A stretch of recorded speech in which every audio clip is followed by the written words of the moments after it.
పెండ్లి కుమారుడైన క్రీస్తు ప్రభువు యొక్క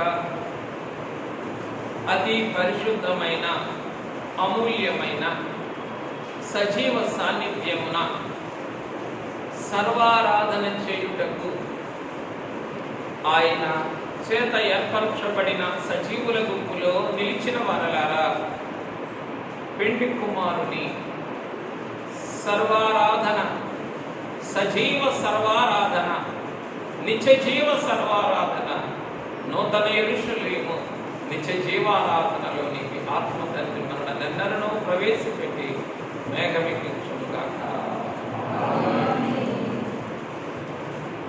ప్రియమైన వారలారా, ఈ దినము పరిశుద్ధాత్మ తండ్రి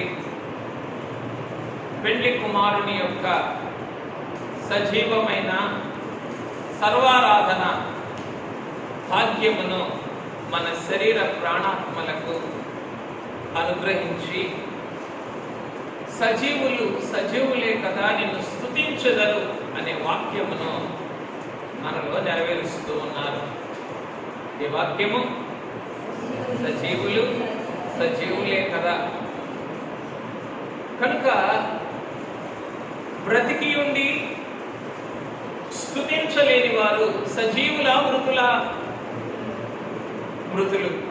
మరణించి స్తుతించలేని వారు మృతులా సజీవులా? మృతులే. వారు మరణించారు కనుక మృతులు. బ్రతికి ఉండి స్తుతించలేని వారు వారెవరు? వారు కూడా మృతులే. కనుక సజీవులే కదా నిన్ను స్తుతించుదురు అని అంటే, ఆయనిచ్చిన జీవమును బట్టి ఆ జీవదాతను స్తుతించేటటువంటి వారే సజీవులు.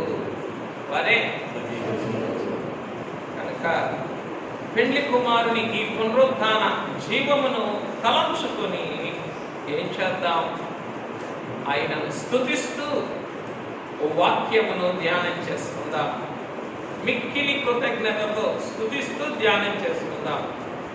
చూడండి, రాజులు 2వ గ్రంథం 4వ అధ్యాయం 38వ వచనం నుండి 41వ వచనం వరకు చదవద్దండి, మనం చదువుకున్నాం తండ్రిని తలంచుకొని.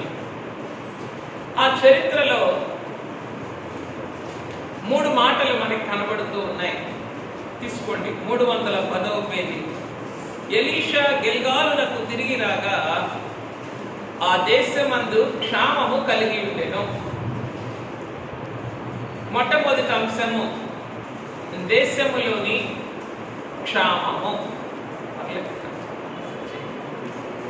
దేశములోని క్షామము, ఇది మొదటి అంశం. తరువాత 2వ అంశము కొండలోని విషము. 40వ వచనం.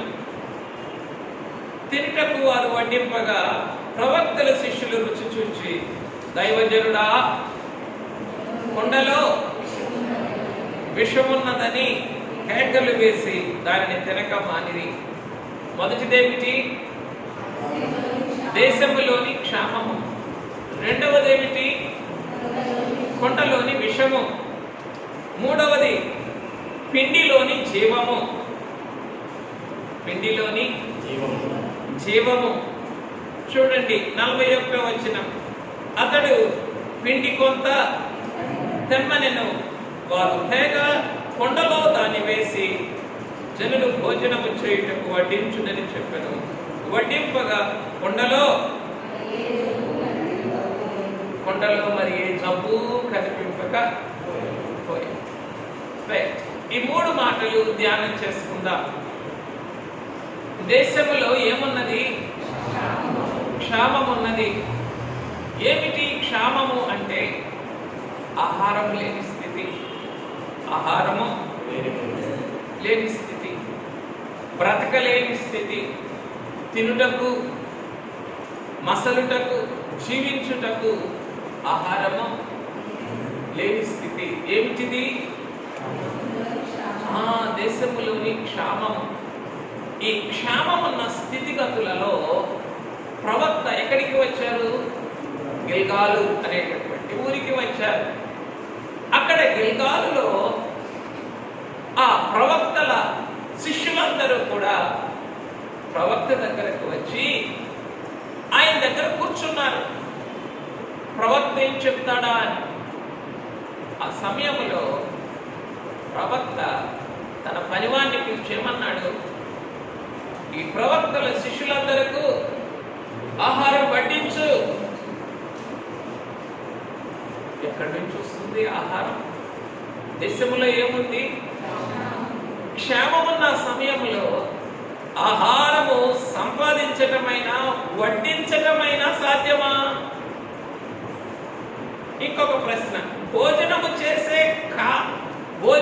చేయుటే కష్టమైన స్థితిలలో భోజనము పెట్టుట సాధ్యమా? భోంచేయటమే కష్టం, ఆ సమయంలో భోజనం పెట్టడం సాధ్యమా? అయినా ప్రవక్త ఏమన్నారు? భోజనం పెట్టండి అని అన్నప్పుడు యేసు ప్రభు కూడా అడిగారు, ఏమని?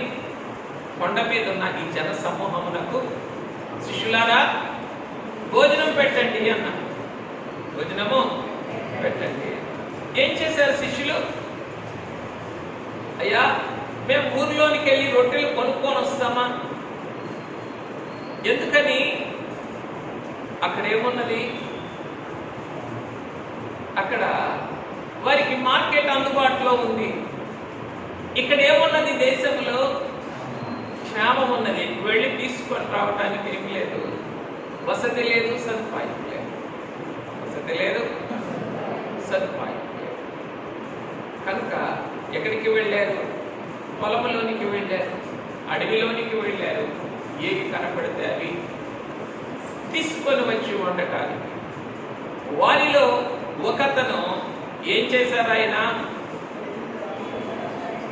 ఉండటానికైతే అందరితో ఉన్నాడు. ఎప్పుడు కూడా మనకి తెలియకుండా, చేత కాకుండా పని చేయకూడదు. మనకి తెలియకుండా చేత కాకుండా పని చేయకూడదు. నువ్వు వెళ్ళవచ్చు, కానీ వెళ్ళి చేసేటటువంటి ఆ పనిని కనీసం నువ్వు అడిగి చేసినా అందులో దోషం ఉండకుండా ఉంటుంది. కానీ ఎవరిని అడగలేదు. తనకు కనబడినటువంటి వెర్రి ద్రాక్షలు, ఏమిటవి? వైల్డ్ వైన్, వెర్రి ద్రాక్షలు చూచి, ఇక్కడేమో తెలుగులో తీగలని ఉన్నది, ఇంగ్లీష్లో వైల్డ్ గర్డ్స్. బిటర్ గార్డ్ అంటేనేమో బీరకాయ, స్నేక్ గార్డ్ అంటేనేమో సొరకాయ, వైల్డ్ గర్డ్స్ అంటేనేమో వెర్రికాయ, వెర్రి ద్రాక్షకాయ. ఈ వెర్రి పళ్ళు తీసుకొని ఒడి నిండా కోసుకొని వచ్చి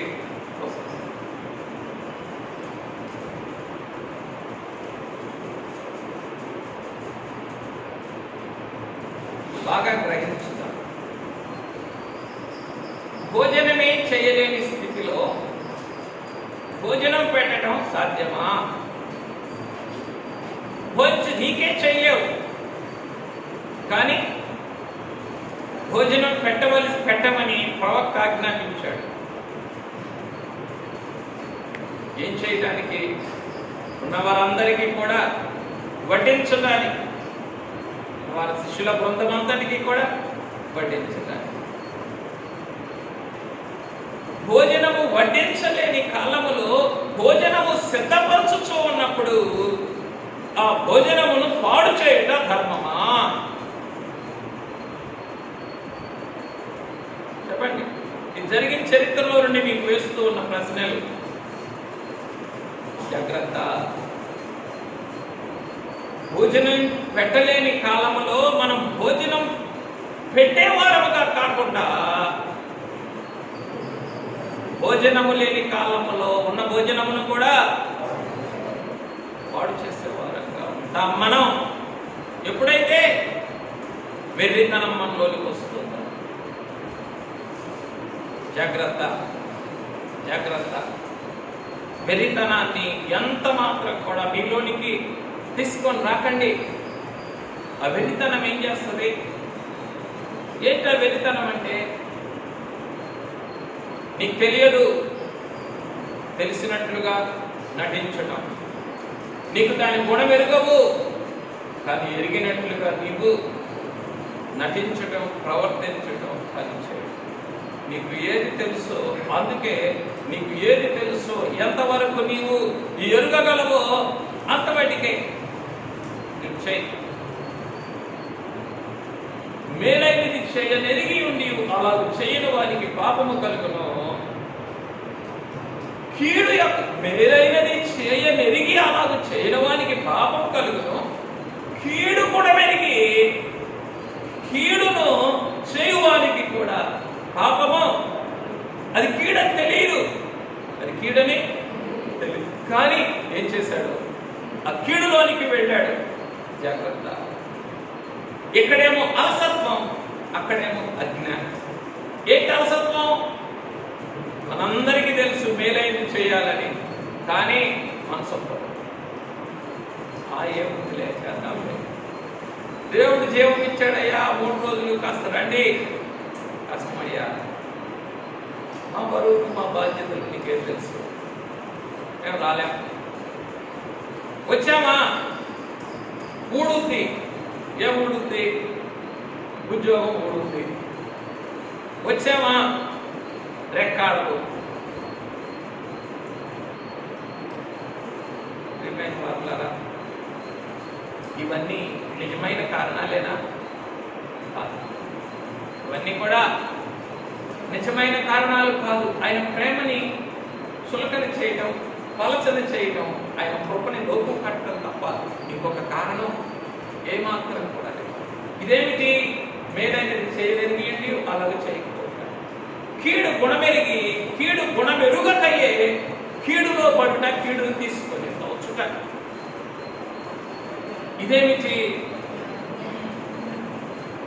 ఇది అవివేకం. ఇంకా చెప్పాలి అంటే ఇది వేషధారణ.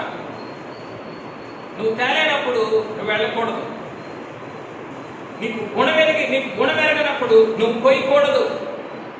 నీకు దాని ఫలితం తెలియనప్పుడు నువ్వు కరగకూడదు. వెళ్ళేటప్పుడు అడగలేదు, పోసేటప్పుడు అడగలేదు, ఒడి నింపుకునేటప్పుడు అడగలేదు, కరిగేటప్పుడు అడగలేదు, చివరికి కొండలో వేసేటప్పుడు కూడా. అంటే మనసాక్ష్యమైపోయింది. ఇన్ని దశలలో మూసివేస్తున్నారు వారు. ఏం చేయడానికి? కరువు కాలంలో ప్రవక్తల ఆకలి తీర్చుటకు దేవుడు సిద్ధపరిచిన దానిని వాడు చేయాలి. జాగ్రత్త, జాగ్రత్త, జాగ్రత్త. ఎన్నో మంది భూరాజులు తమ మహిమను దాంట్లోని తీసుకొస్తారన్నది మనం ఈ భూలోకములో మసలి లోకములో ఉన్నదంతా పులుముకొని పూసుకొని ఏం చేయకూడదు? మేలైన దానిలోనికి వచ్చి మేలైన దానిని కీడుగా మార్చుకోవడం. కీడుగా నాకేంటి, నేను ఎట్లాగైనా ఉంటాను, ఎలాగైనా వస్తాను. నిజమే, ఎలాగైనా వచ్చినా నీలో ఉన్న వెర్రితనం నీ చుట్టూ ఉన్న 1000 మందికి మరణకరంగా మారుతుందని గ్రహించుకో. ప్రవక్తే లేడు అనుకుందాం. అక్కడ ఎవరు లేరు? ప్రవక్తే లేడు, ప్రవక్తే లేడు. ఎవరైనా ఆ వెర్రి ద్రాక్షల ఆ గుణమును మార్చగలరా? కొండలో ఉన్న విషమును తొలగించగలరా? జాగ్రత్త. ఎప్పుడైతే దేశంలో క్షామం ఉంటుందో అప్పుడే కొండలో విషయాన్ని పుట్టిస్తాడు అపవాది. ఏంటా కొండ? నీ హృదయం అనే కొండ, నీ కుటుంబం అనే కొండ, నీ సంఘం అనే కొండ, నీ సంసారం అనేటటువంటి కొండ. ఎప్పుడు నీ అజ్ఞానమును ఆధారం చేసుకొని దేశంలో చోటు క్షామం ఉన్నప్పుడు ఏం చేస్తాడు అపవాది? కొండలో విషమును పుట్టిస్తాడు. దీనికి చక్కని మాటలు పౌలు గారు రాశారు. యేసేవ దృష్టాంతాన్ని చెప్తూ, అయ్యా చేదైన వేరు ఏదైనా మొలిచి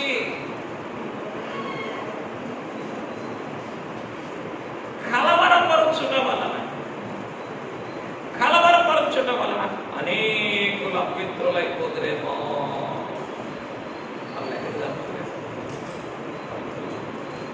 అనేకులు అపవిత్రులైపోతురేమో. చదవండి అన్నమాట. హెబ్రీయులకు రాసిన పత్రిక 12వ అధ్యాయం 15వ వచనం.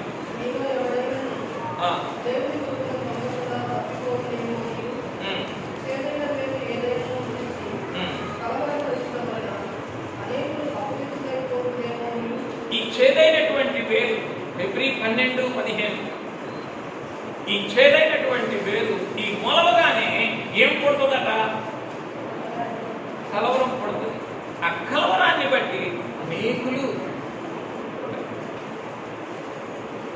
కనుక ఈ పరిస్థితిలో పెండ్లి కుమారుడు ఏం చేస్తూ ఉన్నారు? తన పునరుత్థాన శరీర రక్తములు మనకిస్తూ ఉన్నారు.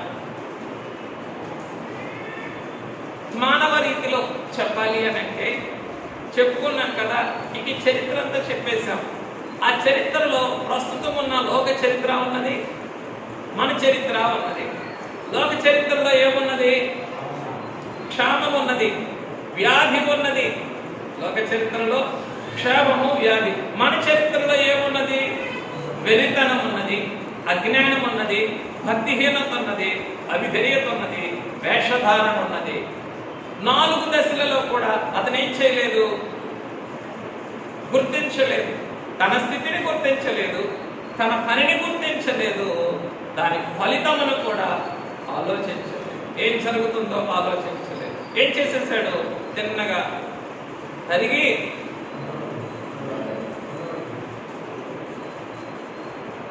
కూరగాయలేమిటో తెలియని వ్యక్తికి కూర వండటం కుదురుతుందా? కూరగాయలే తెలియదు దీనికి, ఏం కూరలో తెలియదు. కానీ ఏం చేశాడు? ఏంటి, నేనే ఎక్స్పర్ట్. ఏమిటిది? మన మానవ అంతరంగంలో ఉన్న మానవ అతిశయము. ఈ హృదయాతిశయం ఎప్పుడూ కూడా ఏం చేస్తుంది? వెరితనాన్ని పుట్టిస్తుంది. ఈ వెరితనం ఏం చేస్తుంది? విషంగా మారుతుంది. ఆ విషం చెప్పండి, క్షామములో సిద్ధపరచబడిన మేలైనటువంటి దానిని పాడు చేస్తుంది. జాగ్రత్త, జాగ్రత్త, జాగ్రత్త, జాగ్రత్త. అందుకే ఒకడు మూఢుడైనను మౌనముగా ఉన్న ఎడల జ్ఞాని అని అంచబడను. జ్ఞాని అని కనీసం మౌనంగా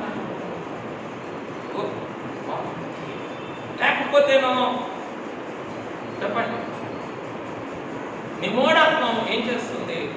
మరణాన్ని తీసుకోవచ్చు. మూఢత్వం తీసుకోవచ్చు. రైట్.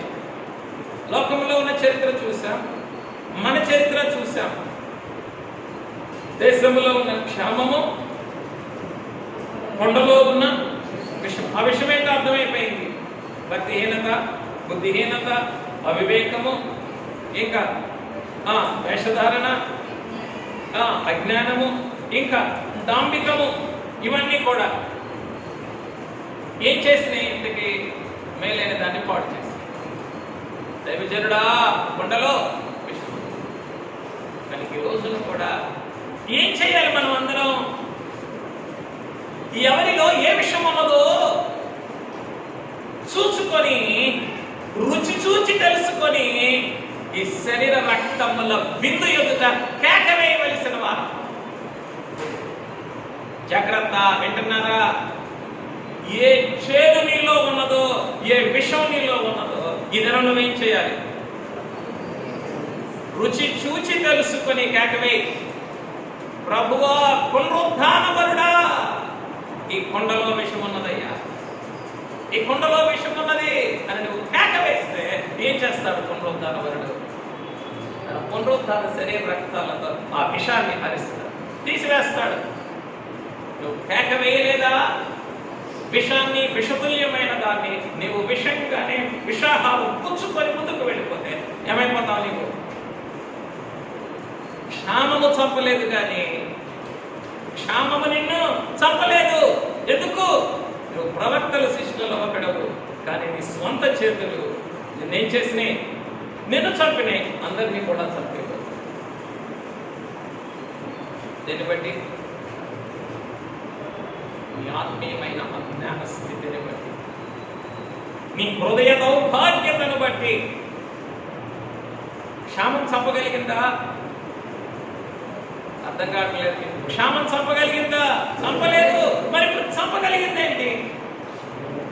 నీ రెండు చేతులతో నీవు మోసుకొని వచ్చావే ఏ వెర్రితనాన్ని అయితే, ఆ వెర్రితనం ఏం చేస్తుంది? ఇప్పుడు నిన్ను చంపుతుంది, చుట్టూ ఉన్నటువంటి వారిని కూడా కేకవేయగలరా? దైవజనుడా, పునరుద్ధాన వరుడా, ఎవరిని కేక వేస్తారు? కాళ్ళు పెట్టమ్మా, కాళ్ళు పెట్టు, నువ్వే మీ అమ్మాయి కాళ్ళు పెట్టాలా? కాళ్ళు పెట్టు. పునరుద్ధాన వరుడా, ఈ కొండలో ఏమున్నది? తలెట్టు పెట్టు. ఈ కొండలో విషం ఉన్నది. ఈ కొండలో విషం ఉన్నది. గ్రహించగలరా? ఏ విషయం ఎవరిలో ఉన్నదో తెలుసుకోగలరా? మీరు తెలుసుకోకపోతేనో, మీరు తెలుసుకొని కేక వేయకపోతేనో, you are sure to die. You are sure to die. There is no excuse for the death that is there in the pot. ఏ పాట్ అది? ఏ కుండ అది?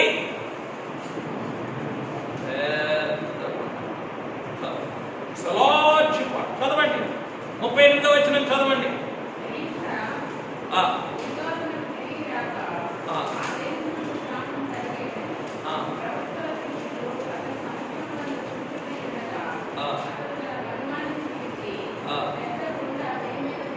ఏమిటట? పెద్ద కొండ తీసుకురా. వెరితనం కొంచెమే, ఒడిలోదే వెరితనం. వెరితనం ఎక్కడది? నీ స్వంత ఒడిలోదే ఒడి పట్టగలిగినటువంటి వెరితనం పెద్ద కొండను ఏం చేసింది? మరణకరంగా మార్చివేసింది. జాగ్రత్త, ఎవరిలో కూడా రోజున ఏ డాంబికమైన స్థితిని ఏది దాచిపెట్టుకోమాకండి. ఏది దాచిపెట్టుకో. దానిలో ఏమి కూడా ఉంటుంది? నాకేం పట్టదు, నాకేమి కూడా పట్టదు. ఇది కూడా ఏంటి? ఇదొక డాంబికం, ఒడిలో ఉన్న వెర్రితనం. నాకేం పట్టదు. ఎక్కడున్నావు? ఇప్పుడు అడుగులో ఉన్నానులే. ఏంటి? పైకి రావా? నీకెందుకు? తుఫాను వస్తుంది, నాకేం పని? ఎక్కడున్నావు? వాడడుగు బాగా. ఏం చేయబడతావు? విసిరి వేయబడతావని నీ డాంబికానికి తెలుసా? నువ్వు ఇచ్చిన జవాబులకు తెలుసా? నువ్వే బయటకు వస్తావని నీ ఇచ్చేదైన వేరు తెలియదు. ఏమిటి? నువ్వే విసిరి వేయబడతావని. అందుకే మనలో ఉండేటటువంటి భక్తిహీనత అది ఏం చేస్తుందట? ఒకసారి చదవండి. 38 రండి.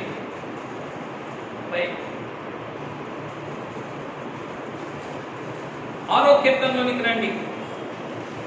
2వ వచనం చదవండి. 36 2వ కీర్తన చదవండి. అందరూ తీసుకోండి, ఓపికగా తీసుకోండి, అందరూ తీసుకోండి. 36వ కీర్తన 2వ వచనం అందరూ తీసుకోండి. బైబిల్ ఉన్న వాళ్ళందరూ, లేదా ఫోన్లన్నా తీసుకోండి.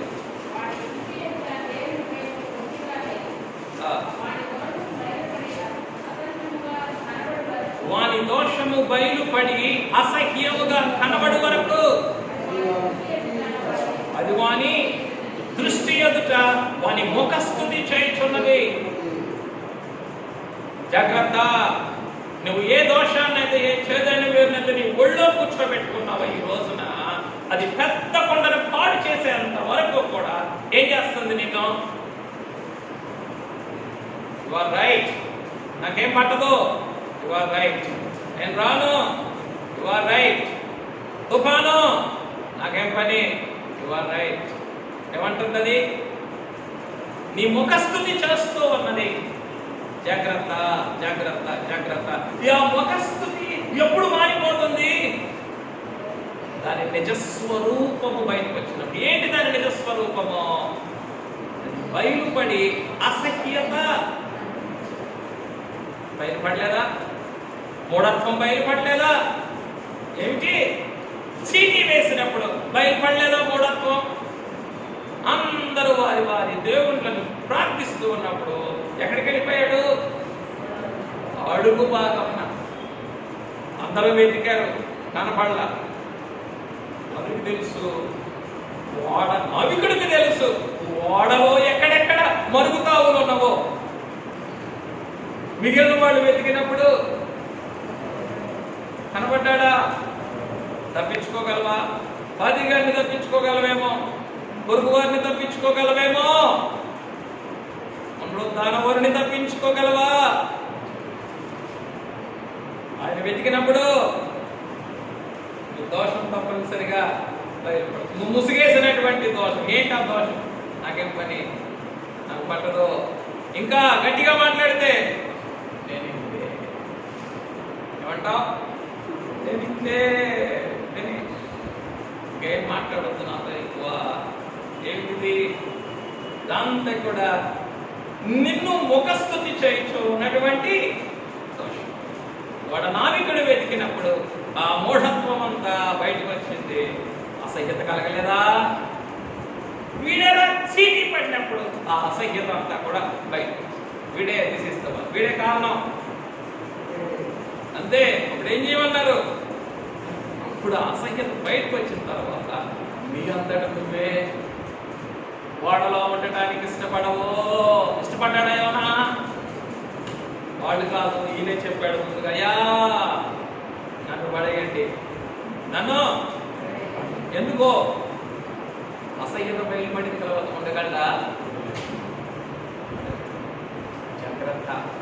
కనుక ఈ దినముననే ఏం చేయాలి? పునరుద్ధానవరుడా, ఈ కొండలో విషం ఉన్నది అని నీవు కేక వేయాలి. కేక వేస్తే ఈ శరీర రక్తాలు ఏం చేస్తాయి? మీలోనికి వచ్చి విషయాన్ని హరిస్తాయి. నువ్వు కేక వేయలేదు, నువ్వు దాచుకున్నావు. నాకేమి ఏది కాదుగా పోయేది, ఏది కాదుగా, నాకేమవ్వదు.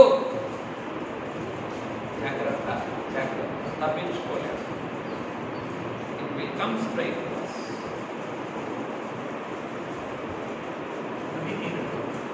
దేనికైతే భయపడతాడు అదే వారి మీదికి. ఒక భక్తిహీనుడు దేనికైతే భయపడతాడో అదే వారి మీదకి వస్తుంది. జాగ్రత్త. ఏదైతే రాదు అని నీవు అనుకుంటూ ఉన్నావో అదే నీకు వస్తుంది. ఎప్పుడు? దైవజనుడా అనగా పునరుద్ధానవరుడా, ఈ కొండలో విషం ఉన్నదని నువ్వు కేక వెయ్యనప్పుడు నువ్వు కేక వేసావా? కేక వేసావా? విషం బయటకు వచ్చేసి పిండిలో ఉన్నటువంటి జీవము నీళ్ళు వచ్చింది. రైట్. ఇప్పుడు పిండిని గురించి ధ్యానం చేస్తాం. ముగించు. ఏమిటా పిండి? పెళ్లి కుమారుని యొక్క పునరుద్ధాన శరీరం. శరీర రక్తములు దంచబడినటువంటి పెళ్లి కుమారుని శ్రమానుభవములో సిద్ధపరచబడినటువంటి పిండి. పెళ్లి కుమారుని శ్రమానుభవములో పునరుద్ధాన మహిమలో సిద్ధపరచబడినటువంటి పిండి. ఆ పిండిని తెచ్చి ఏం చేస్తూ ఉన్నాను? ఇప్పుడు పండుగ వేస్తూ ఉన్నాను. ఏమైనా మాట్లాడా? ఎవరైతే దరిద్రాక్షలు తరిగి వేశాడో ఆయన వేస్తూ ఉన్నాడా? ప్రవక్త వేస్తూ ఉన్నాడా? అర్థం కావట్లేదు. ప్రవక్త వేస్తూ ఉన్నాడు. పిండి తీసుకురండి అని అన్నారు, అంతే తప్ప పిండి వేయండి అని అనలేదు. జాగ్రత్త జాగ్రత్త జాగ్రత్త. పునరుద్ధాన వరుని యొక్క శరీర రక్తములు ఆయనే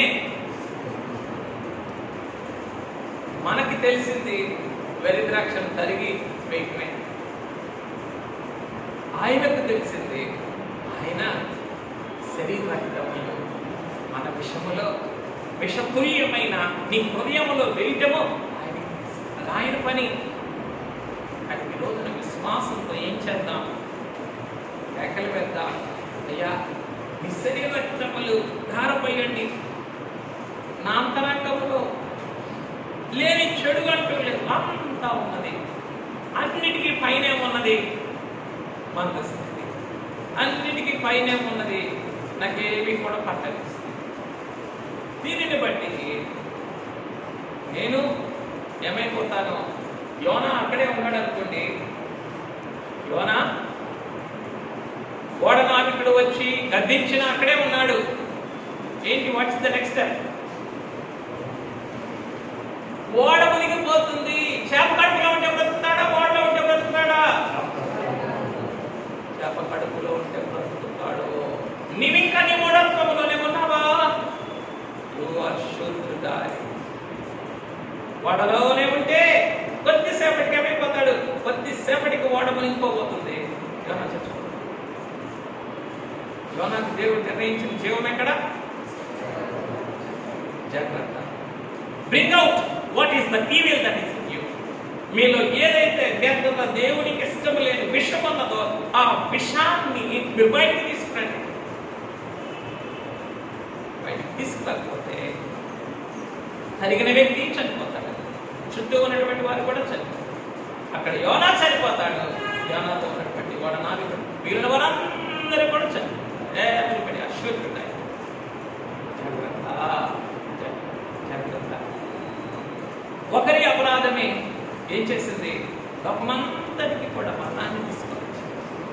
ఎవరి ఫస్ట్ రోజున కూడా పెండ్లి కుమారుడు ఈ అనుభవాన్ని, ఈ స్థితిని జ్ఞాపకం చేస్తూ ఉన్నారు. ఎందుకు? ఇకను ఎవరో కూడా వారి హృదయంలోని, జీవితంలోని విషమును వారితో ఉంచుకొనుటకు వీలు లేదు. ఎందుకు? బయట క్షేమం ఉన్నది, కొండలో విషం ఉన్నది, ఎదురుగా మరణం. ఎదురుగా అది తప్పించారు ఆయన. ఆ మరణం నిన్ను కబళించకుండా దేశంలో ఉన్న క్షేమం నుండి తప్పించారు. ఇప్పుడు నీ కొండలో ఉన్న విషము నుండి నిన్ను తప్పించడానికి ఆయన శరీర రక్తాలు ఇస్తున్నాడు. ఆ శరీర రక్తాలు ఇచ్చే క్రమంలో ఏం చేయమంటున్నారు ఆయన? కేకవే. నీ హృదయం యొక్క రుచి తెలుసుకో, ఏ గుణం ఉన్నదో తెలుసుకొని నీవు కేకవే. ఏ స్థితి ఉన్నదో ఆ స్థితిని నీవు కేక వేసుకొని, నీవు తెలుసుకొని కేక వేస్తే ఏం చేస్తారు? పునరుద్ధాన శరీర రక్తములు పంపిస్తారు. పునరుద్ధాన శరీర రక్తములు పంపిస్తారు. అప్పుడు విషం విరిగిపోతుంది, మరణం పారిపోతుంది. విషం విరిగిపోతుంది, మరణం లేదా. ఎంతమంది దైవజనులు గడిచిన మాసంలో దానిపై వాళ్ళకంటే భక్తి పనులమా, జ్ఞాన పనులమా, మంచివారమా, సత్కార్యములు చేసిన వారమా, నీతి పరులమా? కానీ ఎందుకు ఈరోజు మనకు కూడా ఇంకా బ్రతికుంది? చెప్పండి. ఈ క్షణమైన నీ హృదయమును, కొండలో ఉన్న విషమును నీవు తీసివేసుకుంటావా అనే గడువుని నీకు ఇస్తూ ఉన్నాను. తీసివేసుకో అనే గడువును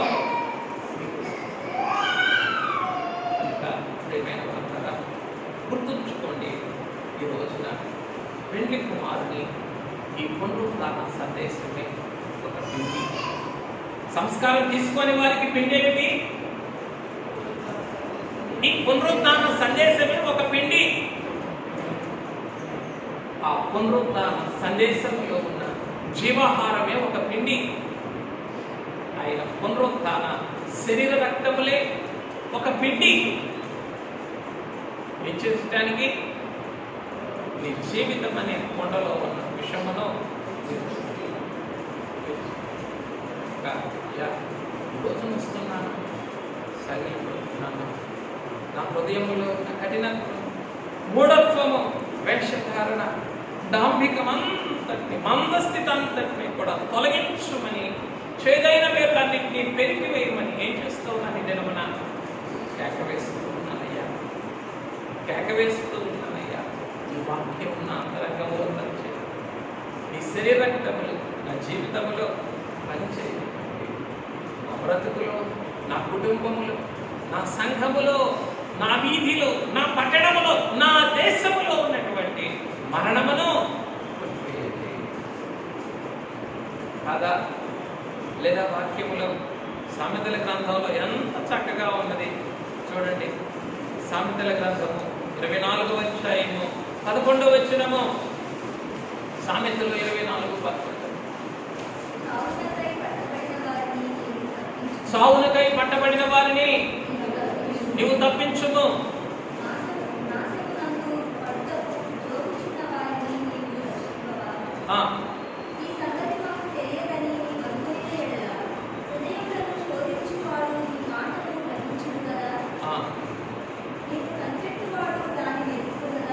ఏమంటూ ఉన్నారు? ఇదిగో సావునకై పట్టబడిన వారిని. నాకేం పని అయ్యా? వారు కదా చచ్చిపోతుంది, నాకేం పని? నేను ఎందుకు తప్పించాలి? తప్పించడం అంటే నువ్వు వెళ్ళగలవా? వారిని హాస్పిటల్కి తీసుకెళ్ళగలవా? వారికి పరిచర్య చేయగలవా? ఏం చేయగలవు? కనీసం ఆయన పాదాల దగ్గరికి వచ్చి మొదలు పెట్టగలవు కదా? ఎంతమంది మొదలు పెట్టారు? మాకేం పని? ఏమంటున్నావు నీవు? ఈ 12వ వచనం చదవండి. ఈ సంగతి మాకు తెలియదు. ఈ సంగతి మాకు తెలియదు. ఏంటి తెలియదు? చావునకు పట్టబెట్టిన వారిని తప్పించాలని తెలియదు. 2, నాశనమందు పడుటకు జోగుచున్న వారిని రక్షించాలని మాకు తెలియదు. ఈ సంగతి మాకు తెలియదని నీవు అనుకుని ఎడల హృదయములను శోధించువాడు. మొట్టమొదటి నేరం చావునకు పట్టబడిన వారిని రక్షింపకపోవడం. ఇది మొదటి నేరం. 2వ నేరం ఈ సంగతి మాకు తెలుసుకోకుండా ఎవరు తప్పు? సాకులు చెప్పడం ఎవరి తప్పు? నీ తప్పు. నీ తప్పు. నాకు కుదరలేదు. ఎవరి తప్పు? నీ తప్పు. ఎందుకు? hundreds of people are dying. Hundreds of thousands. వేలాది మంది మరణిస్తూ ఉన్నాం. లేదు, నేను ఇంట్లో చేశాను ఈ పనులన్నీ కూడా, నేను ఇంట్లో చేశాను. అందుకని ఏమంటున్నాడు ఆయన? హృదయములను శోధించువాడు నీ మాటను గ్రహించును కదా.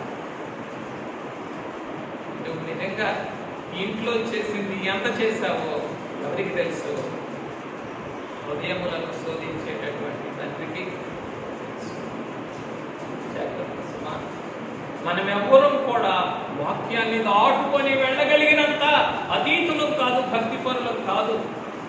ఈ వాక్యమునకు మనం ఎటువంటి వారమైనా చెప్పండి, కొండలను పెగలించగలిగిన విశ్వాసపరులమైన లోబడవలసిన వారమే, సాగిలపడవలసిన వారమే. మనమందరం మన కారణాలు వెతుక్కున్నాం. ప్రభువుకు పిలిపించారు మనకి సంఘంలో. ఏమని? అయ్యా, ఎంతో మంది చనిపోతూ ఉన్నారు కరోనాలో, వారి కొరకు ప్రార్థన చేద్దాం కనీసం అని అంటే ఎవరు కూడా చెప్పండి. వచ్చిన వారు ఉన్నారు, మిగిలిన వారు ఏం చేయలేదు. వారి హృదయములు ఆ పిలుపుకి లోపరుచుకోలేకపోయారు. ఎందుకు? కంపల్షన్స్. ఏం చెప్పాను నేను అప్పుడు ఆ సమయంలో మీకు? పై వారం దేవుడు ఒకవేళ కనుక ఈ గుంపులో నుండి, ఏ గుంపులో నుండి తమ పరిపాట్లు చక్కబెట్టుకుంటూ స్వతంత్రంగా సజీవంగా ఈ గుంపులో నుండి ఆ గుంపులో ఉండాలని నేను నిర్ణయిస్తేనో ఎంత సమయం పడుతుంది? ఈ వాక్యం దాటితే చాలు. దేవుడు నిర్ణయిస్తే ఈ గడప దాటితే చాలు ఏ గుంపులోకి వెళ్ళిపోవడానికి. ఏమ్మా కాదా? అంత భయంకరంగా ఏమున్నది? ప్రజలైన వారందరూ కూడా కబళిస్తూ ఏ తేడా లేకుండా. కానీ నీ చేత గానములు చేయించడానికి నీ ప్రాణాన్ని తన జీవపు మూటలో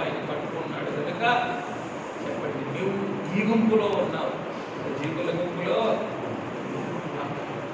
కనుక మినిమం కర్టసీ ఏంటి మనకి? మినిమం కర్టసీ కనీసం నమస్కారం చేయడానికి. చివరి రోజు అన్నారండి, అన్నాను, పర్వాలేదు, మేమెందుకు వస్తాం, మేము ఎక్కడ వస్తాం, మేము ఎలా వస్తాం? మనకి సొడ్డులు ఎక్కువగా ఉంటాయా అంటే మనకు ఆటంకాలు ఎక్కువ, మనకు అనుకూలతలు ఎక్కువ? చెప్పండి, చెప్పినాయన ర్యాప్చర్ కుమార్, ఆటంకాలు ఎక్కువ. ఎందుకు? అనుకూలతలు పెద్దగా పట్టించుకోం కాబట్టి. అనుకూలతలు పట్టించుకోం కాబట్టి ఆటంకాల మీద దృష్టి పెట్టినప్పుడు ఒక క్షణం నువ్వు వేటికైతే భయపడుతున్నావో వాటికి అనుమతి ఇచ్చాడు ఆయన. వేటికి అన్ని కాదులే, ఒకదానికి అనుమతి ఇచ్చాడు. అప్పుడు ఎప్పుడు ఎక్కడ పడిపోతాం? అప్పుడు ఎవరు వస్తారా? ఇంట్లో వాళ్ళు వస్తారా?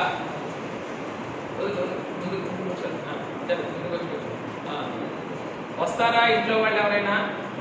అనుమతి లేదు. రావాలనుకున్నారా? రావాలనుకున్నా అనుమతి లేదు. ఏం చేయాలా? ఇంగ్లీష్లో చెప్పాలంటే you have to die your own death. నీకు సావు, నీకు చావాలి. ఎప్పుడు? If at all you were to be admitted, if at all you were decided to be admitted in the hospital, ఆసుపత్రిలో ఉండాలని దేవుడు నిర్ణయిస్తే యూ హ్యావ్ టు డై. ఎందుకు? దైవజనులే తప్పించుకోలేకపోతున్నాం.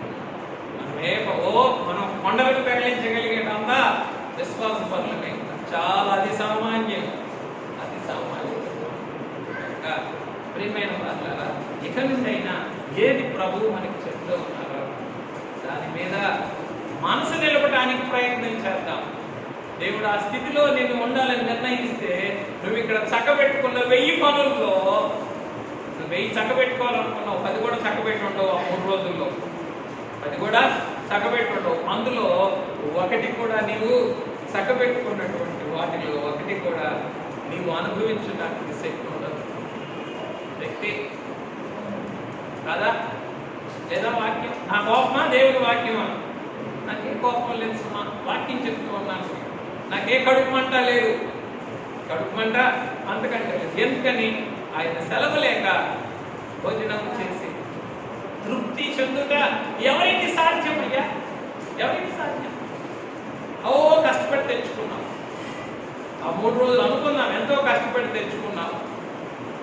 అన్నం కూడా పెట్టుకున్నావు, కలుపుకున్నావు, చెయ్యి పైకి ఎత్తావు. ఆయన స్టాప్ అన్నారు అంతే. ఆ ముద్ద ప్లేట్లో పడిపోవాల్సిందే, ఆ చెయ్యి ఒళ్ళో పడిపోవాల్సిందే. ఆయన సెలవు లేక భోజనం చేసి సంతోషించుట ఎవరికి సాధ్యం కాదు. ముఖ్యంగా ఈ రోజున ఎవరైతే నాశనమున జోగుచూ ఉన్నటువంటి వారు, వారి కొరకు నీ విచారము లేని ఎడల నువ్వేమైపోతావు? చివరికి నువ్వు కూడా వారి గుంపులో చెప్పాను కదా, వెర్రి ద్రాక్ష ఆ కొండలో ఉన్న విషం గురించి నువ్వు కేకలేకపోతే దైవజనుడు ఏంటాడు? పిండి కమ్మని పిండి వేయడు. పిండి వేయకపోతే ఆ కొండలో ఉన్న విషం ఏం చేస్తుంది? నంబర్ 1, మొట్టమొదటి నిన్ను చంపుతుంది. 2, నీ ఇంటి వారిని చంపుతుంది. 3, నీతో ఉన్న వారిని చంపుతుంది.